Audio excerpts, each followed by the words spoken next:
I was going to help you. So this literally happened 30 minutes ago. I'm driving to work and it's about 3:30 a.m. I take 3 different routes to work, but I've been taking the same one for a while since there's construction everywhere else. I'm driving down this road and on either side of the road is all subdivisions. I'm listening to a podcast trying to keep myself awake until I can go get some coffee. I start getting this uneasy feeling in my stomach, but I thought it was my body telling me to get some caffeine and maybe something to eat. I ignore it and continue driving. All of a sudden, this guy starts running out in the middle of the road. I barely see him since he is wearing dark clothes. I managed to slow down and I noticed he looked pretty freaked out. Now I listen to a lot of creepy podcasts ranging from true crime to supernatural. I know the rules to stay safe in situations. I wish I listened to them today. I normally wouldn't stop, but I knew that if something happened to me, I would want someone to stop. So I did. Luckily, I kept my car running and I rolled my window down a little bit just so I can talk to this guy. I asked him if he was okay and he started freaking out saying someone was trying to kill him. He told me his dog was ripped apart in his front lawn and he tried to pick the remains up to try and bury it, but he saw a man running after him with a knife. He said he thought it was probably a coyote or something, so he wasn't suspicious, but he ran off when he saw this man. Now I was pretty freaked out, but I noticed something. Yeah, it was dark, but with the lights on inside my car and the lights that were on out front of the subdivisions, I could see pretty well. He was younger, about mid-30s, dark black hair, and green eyes. He was wearing a hunter's jacket and jeans. I live in Idaho, so hunter's jackets is pretty normal attire. What I noticed, however, there was no blood or fur anywhere on him. I asked him why there wasn't any blood on him and his whole demeanor changed. It was like turning off the switch. My blood went cold. He stared at me for what felt like hours, but it was probably only a couple seconds. What came out of his mouth next was the final straw for me. His whole body relaxed, he stopped shaking, and he leaned closer towards my window and smiled at me. It was a twisted type of smile, and his eyes went dark. He took a deep breath and said, "I was going to help you." He then started cackling and tried to open my car door and immediately rolled up the window, put my car in drive and sped off down the road, not stopping for anything. Once I finally got to work, I started crying. I still have 10 minutes before I have to go in, and honestly, I'm terrified to get out of my car.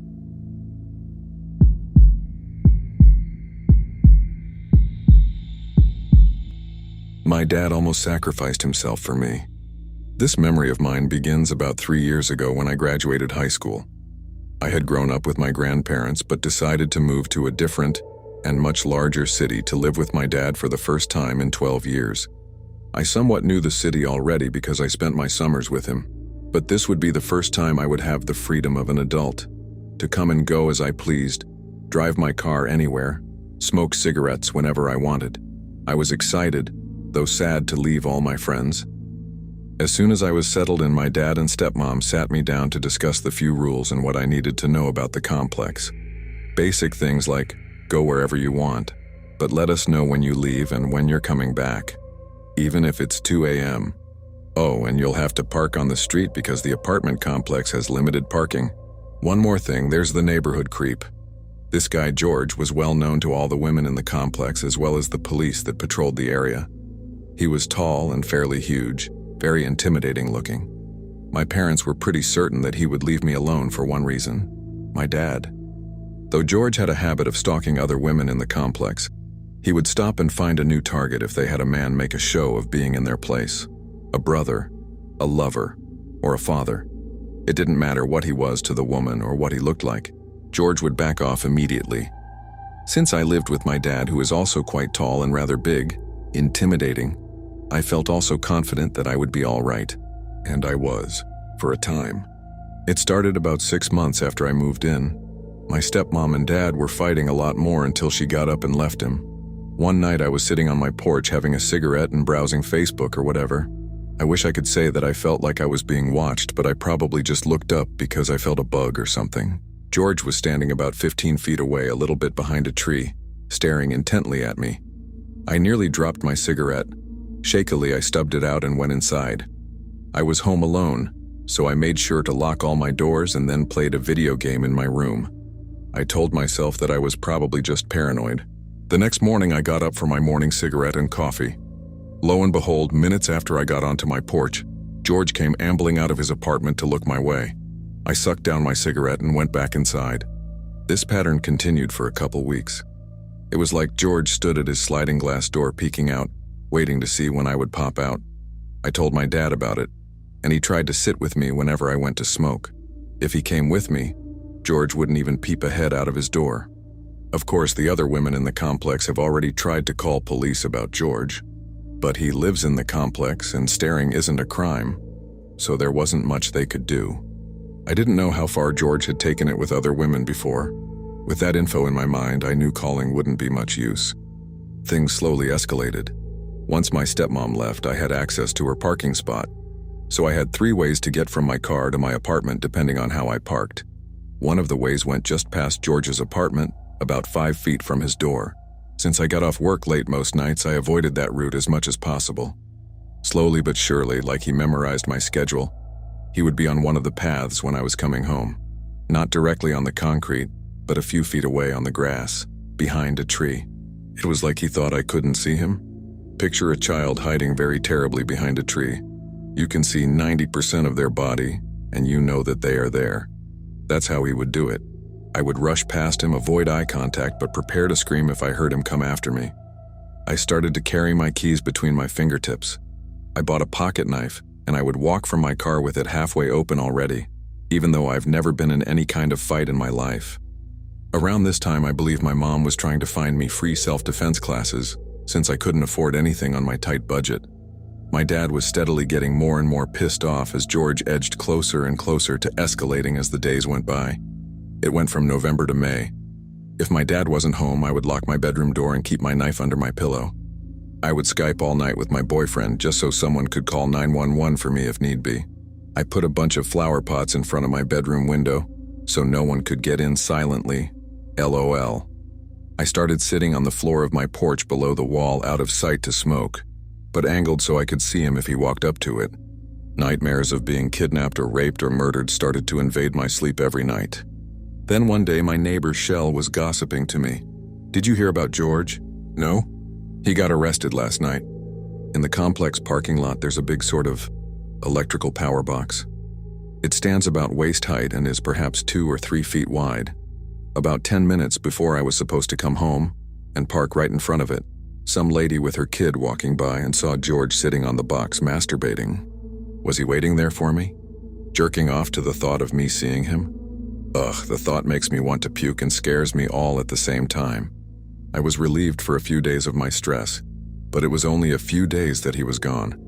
Then he was back, and he went right back to the same old routine. One night he got far braver. It was maybe 7 p.m. when I went out for a cigarette with my dad. A neighbor walked up to chat with my dad, and George came outside and stood out in the open, staring me down. "Dude's asking to get his fucking ass kicked," my dad said under his breath. Then he chatted to the neighbor some more. I rolled my eyes, went inside, and played some more video games. I was healing in a World of Warcraft dungeon when I heard Shell shouting, "Where are you?" But I was healing, a pretty important job, and I figured she was talking to someone else. Until she burst into my room in a panic, her eyes huge. She hopped from foot to foot frantically like she was doing the potty dance. "He's bleeding." "Who?" I asked in bewilderment. "Your dad, come quick." I made some teenager huffing sound and left my computer, certainly pissing off the rest of the group. I grabbed our little first aid kit filled with Band-Aids. I thought in my mind that my dad was doing something stupid like tossing up his pocket knife and trying to catch it. But when I stepped outside, I found myself face to face with a real horror. About 6 people surrounded my dad, including Shell, and my neighbor Caleb held a shirt to my dad's side. He was facing away from me, and his entire back was just covered in blood. It looked like he had been mauled by a bear. That was seriously my first thought. I didn't know we had bears in this city. Caleb's hold on the shirt slipped, and blood sprayed. I feel queasy writing this down. I have never in my life been the person people turn to in an emergency. Blood makes me lightheaded, and I have anxiety attacks over not being able to find a specific bookmark. But all of the adults, people around 30-40 while I was just 18 around me, were panicked aside from Caleb. I needed to be the person that people turned to. I threw the first aid kit onto the porch and told Shell where we keep our towels. She rushed to go grab one. "Has anyone called 911? I shouted. 5 pairs of eyes turned to look at me like they'd never heard of 911 before. "No," my dad said. I can't afford an ambulance. Shut up. I said, what happened? That fucker stabbed me, he said. So I dialed 911 and relayed our address and reason for emergency. Operator told us to keep applying pressure to the wound on my father's lower back. My dad is a true champ. Even though the sidewalk was just one big puddle of blood, gross, he stayed on his feet until someone thought to run and get him a chair. I ran back and forth along the walkways to get the police and show them the house that George lived in. And then I ran back and forth to get the paramedics. They were so cold and so agonizingly slow. They walked calmly and I wanted to scream at them to run. My dad could be bleeding out, don't you care? I learned later that they don't run because if they let adrenaline kick in, mistakes can happen. They shoved Caleb out of the way because he refused to let go of my dad's wound and got him packed into the ambulance. I was about to jump on when police stopped me and told me that I had to stay so I could give my statement. My dad shouted at me to call his boss, and I remembered all his allergies and whatnot for the paramedics. God, 2 years later and all these details have been burned into my brain. I gave my statement to the police. Then they made me sit outside the complex on the sidewalk for 2 to 3 hours. They kept me updated on my dad.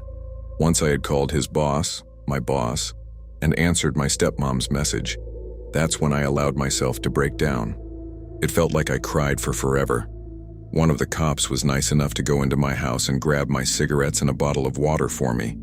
He stayed with me the entire time to make sure I didn't run off or something, but he was very nice. He offered to let me sit in his cruiser a few times to get away from the cold. George was waiting in his apartment when they came. When they took him out to where I was, and there were 14 cop cars, 14, he still kept trying to stare at me. I stared right back and felt such hatred that I have never in my life felt. I wanted to go over there and murder him. My babysitting cop looked over and saw that George was staring, so he used his flashlight to keep George from being able to look at me. Once it was all over, I was allowed to go back to my house where I waited for information about my dad. I gathered the story from my neighbors while he was in the hospital for 9 days. He had shouted at George to leave his daughter alone, and George had shouted back at him while I was in the house, totally unaware. George said something along the lines of, "Come tell me that to my face like a man." So my dad hopped over the porch and waltzed up to him. The creep had been waiting with a 12-inch blade held to the side of his leg. He struck out with his empty hand, and then got my dad in the back with the knife. It missed his kidney very narrowly, traveled up and punctured his lung, and damaged his diaphragm. My dad didn't realize he had been stabbed at first. He got George into a headlock and pummeled the shit out of him, thinking the dude had just punched him in the kidney. George dropped the knife, rolled in the grass, and picked up another knife he had been hiding, and stabbed my dad again, this time in the upper back. This wound was much more shallow, but still required stitches later. At this point, Shell came outside and screamed to my dad that he was bleeding. He took off his shirt, got pissed, and threw it at George. At that point, the neighborhood stalker put his hands up and went into his apartment. The blood stayed on the pavement until about noon the next day, when my neighbors kindly washed it off for me. I still have pictures in my email of it, as well as my dad's injuries. My dad spent more time in the hospital in critical condition than George spent being held in jail. I feel like it was my fault. I've been addressing that in therapy, but I still feel awful about it all, like my dad had to fight my own battle for me. Throughout the week while I was on my porch or just outside, I had so many women come up to me. They all told me to thank my dad for them. They had all been terrorized by George at some point, and now they were certain he would be away for good. Several poor women had George stalk them up to their apartment door and pull his pants down, demanding sex. I can't believe the cops couldn't do anything. One of those days, one of my neighbors came up to me to tell me that the police and neighbors had searched the complex and found that George had stashed many knives all over the place, buried in gardens, stuck behind trees, under his doormat. I shudder to think that he might have planned to one day grab one of his targets and do something far more sinister than stare. George was declared guilty for battery with a deadly weapon, but the attempted murder charge was dropped. He was out of prison by Christmas on good behavior or whatever, but my dad and I have a lifelong restraining order against him. He has never tried to come after me, so I can only hope that he's terrified of my dad. I wish I could tell you guys that I took self-defense classes and learned to fight the way my dad can, but I'm still a pussy who can't even slap a spider, so there's that. My dad is doing all right now. He's just had his third surgery on Tuesday trying to repair the damage done to him internally. We're hoping that this will be his last, and his quality of life will vastly improve. I probably owe my life to my dad. If he hadn't fought George for me, maybe I would have been the first victim George stabbed.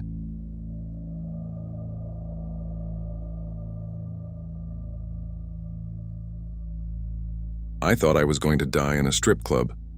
So a little backstory. I was a dancer for 6 years. I have worked in many cities and clubs. At the time of this story, I wasn't a rookie. I was well versed in the industry. At the time this took place, I was like 20 or 21. It was also in Texas at one of the upscale clubs. I never imagined something like this would happen in this place, but apparently I was wrong. I started my shift at about 6 p.m. I liked to get there early, meet with some of my regulars before the crowds came in. It was like 8:30 to 9 o'clock, and this really good-looking guy came in with some friends. They were all older, like 40 to 45. I grabbed some of my hustle friends and we went and sat with them. It wasn't hard to convince these guys into a VIP room with bottle service. But this is where it gets kind of weird. The guy I was talking to wanted a separate room for just us. I thought maybe because his friends seemed rowdy and wanting to party hard, he wanted to have a more relaxed area. I wasn't complaining because that meant I wouldn't have to share my cut of the room, so stupid me saw dollar signs and went with it. We get 2 bottles of Dom Perignon, some mixed drinks and shots. Now a lot of the guys that come into strip clubs really want to let loose and brought drugs as well. These guys had just about everything besides crack, meth, and heroin. I was definitely a party girl at the time too, so yes, I partook in some of these, but I also wasn't stupid. So at this time, we were all hanging out in one room together.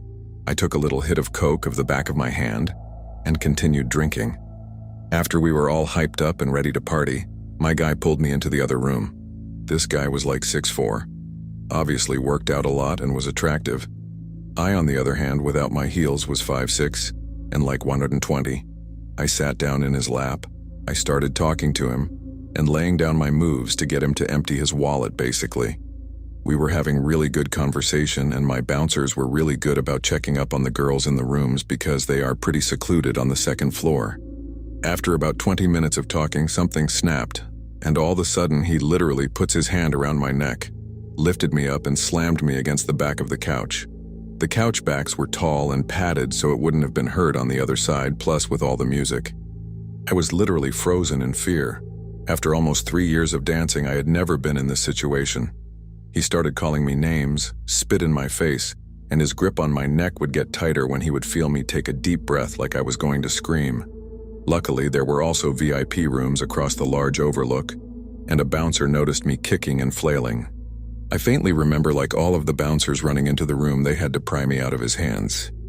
When I was finally back sitting on the couch, they had him on the floor outside the room and his buddies acted like they didn't even know him. My manager grabbed me and carried me like a baby to the dressing room, asked if I needed any medical. I said no, I was just really shaken up.